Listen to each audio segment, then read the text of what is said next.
An ambitious project reached the finish line recently with the publication of Landscape of Nations Beyond the Mist. The official book launch was held at Old Fort Erie, where the community celebrated the launch of the Indigenous anthology that was edited by Rick Hill and Tim Johnson. People are really happy that this type of book was published. All of the research that went into it about Indigenous people's history extending back 13,000 years. So it has tremendous value for educators, but also for visitors and tourists coming to Niagara Falls to learn more about the Indigenous presence here. Let's just say we profoundly believe that the story of this land needs to be shared, and we had to find a powerful way to tell that. But we were also lucky in that our collaborators, the other writers, it just worked really well. It was almost as if it was meant to be, because we came together. The ideas came together, the art came together, and the layout and design. It's a beautiful book. Is there a sense of relief now? Very much so, because there's times when you think, this is never going to get done. How are we going to plow through all of this? And I can't tell you how many times we had to read the manuscript. So to see it finally done, finally printed, see it in people's hands, that's what it's all about. The Niagara Parks Commission were singled out for their support of the book, as was Plenty Canada, a nonprofit organization that supports numerous Indigenous projects. Is it a book that I'd recommend to Canadians to understand their origin story? Absolutely. This is a very significant body of work.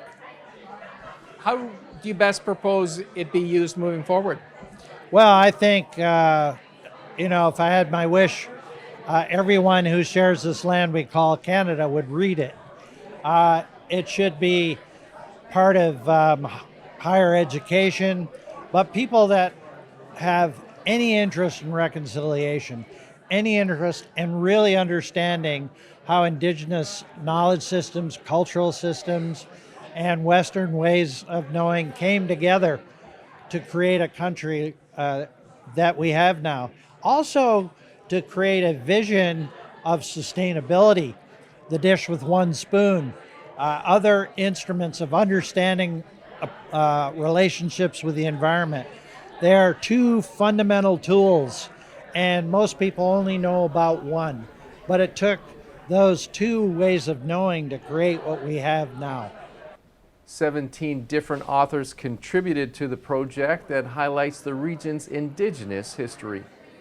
Well, we had different levels of writing, that's for sure. Particularly with the younger writers, we had to encourage them, we had to help them gain their focus on that. But I think it all came together fairly well.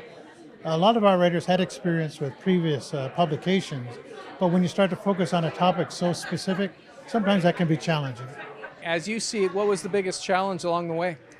Many challenges, but interestingly, the research and text writing by our scholars and knowledge keepers came fairly efficiently. The research on the photographs, the paintings, getting rights and permissions, all of that to bring it up to what I call Smithsonian Institution level quality, that took a tremendous amount of work. You can find copies of the book at Niagara Parks retail stores and participating museums in the region. In Niagara, you're watching The Source on your TV.